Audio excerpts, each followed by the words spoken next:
LD, vous venez d'achever d'être au terme de ce congrès d'investiture à l'environnement de Amadouba. Vous avez montré votre ancrage au sein de la coalition Benno Bokk Yakaar. Vous êtes revenu sur l'histoire de l'aventure de la LD des années 73 jusqu'à aujourd'hui. Est-ce que vous voulez revenir sur la synthèse, la quintessence de ce parcours que vous avez fait pour aujourd'hui confirmer Amadouba? D'accord.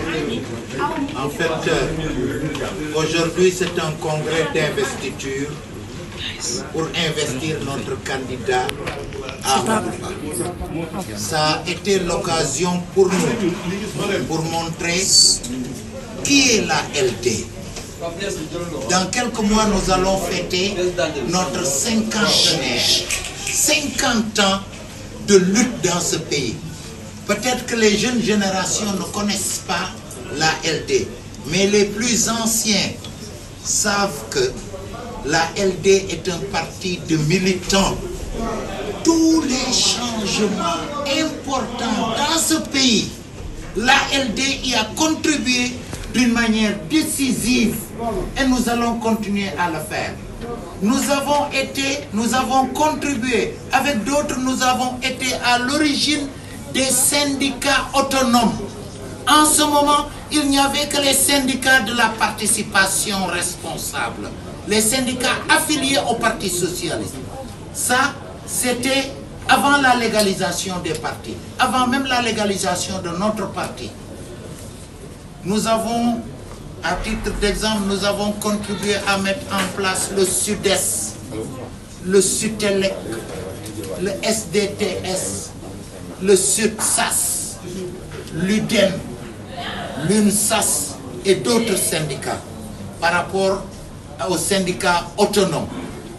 L'expression, la liberté d'expression des journaux indépendants. Aujourd'hui, il y a une profusion de journaux. Comme d'ailleurs, il y a trop de syndicats. Ce n'était pas toujours comme ça dans notre pays. Il y a beaucoup de journaux, une liberté d'expression au niveau des télés, des radios et des réseaux sociaux. Ce n'était pas comme ça.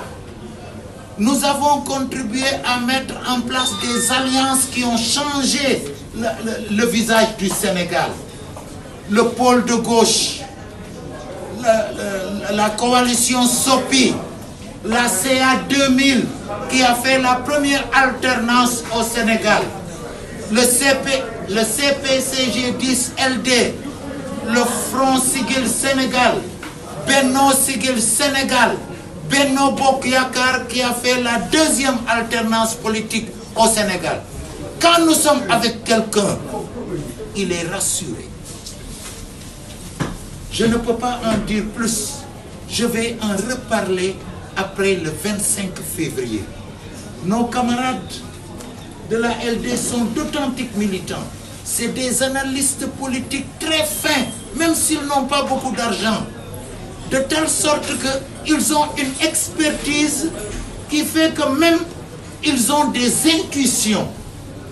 C'est-à-dire une intuition, quand quelqu'un a une très grande expertise, je vais en dire plus après le 25 février. En tout cas, nous pensons que Amadouba est un bon choix. À l'étape actuelle, nous pensons que c'est le meilleur choix et nous pensons qu'il nous conduira vers la victoire. Maintenant, qu'est-ce qu'il va faire? Nous allons continuer, il y aura la continuité, mais il va aussi faire plus. Il y aura une nouvelle offre politique. L'immigration clandestine est là. Il faut trouver une solution.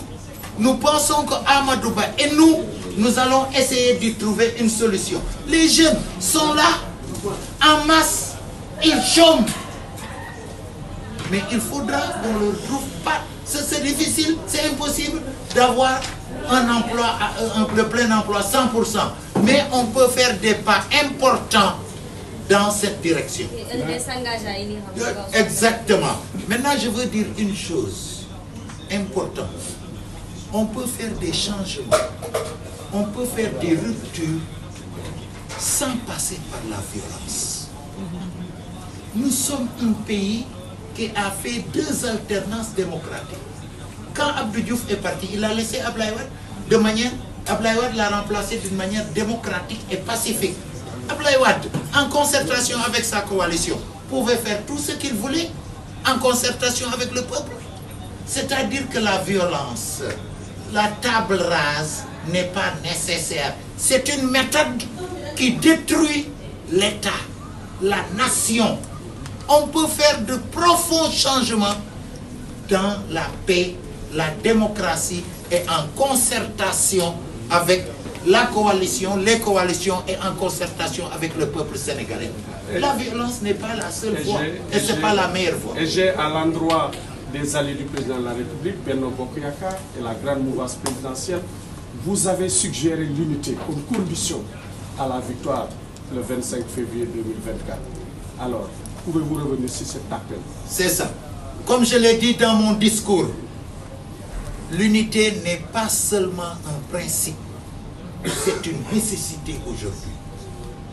Le Parti socialiste est tombé à cause de la division. Djiboka est parti, Moustapha Niasse est parti, le parti s'est affaibli, il n'était plus articulé aux populations et il est tombé. Il a été remplacé par la coalition, la CAP 21 d'Abdoulaye Wade. Au cours du temps, Idrissa Seck est parti, Macky est parti. Il y a eu des divisions et nous-mêmes, nous sommes partis. Le PIT est parti, Niasse est parti. Le PDS est tombé en béni. Nous avons su conserver notre unité depuis 2012. Jusqu'à aujourd'hui, 12 ans. 12 ans de construction d'infrastructures qu'on n'a jamais vues au Sénégal. Route, autoroute, autopont, pont, piste de production. 12 ans de promotion de la femme et des jeunes avec la parité. 12 ans d'équité sociale avec les bourses familiales, avec la communalisation intégrale, etc. 12 ans d'équité territoriale avec Puma, avec les programmes Promoville. 12 ans d'une diplomatie offensive au service du Sénégal, de l'Afrique et du tiers-monde. Enfin, 12 ans à rechercher la paix, la stabilité et la cohésion nationale. Je pense que notre bilan est quand même positif. Il n'est pas parfait, mais il est positif. Et Amadou Ba peut continuer le flambeau qu'a allumé Macky Sall en s'attaquant au chômage des jeunes, à l'immigration clandestine, à la vie chère, au détournement, à l'éducation. Il peut faire tout ça et avec le peuple tout entier, dans le dialogue, dans la paix, dans la démocratie. On n'a pas besoin d'invectives, de violence. Vous êtes confiant de la victoire? Il n'y a pas de doute. Je suis confiant. Maintenant, je vais reparler de tout ça au soir du 25 février. Merci, merci.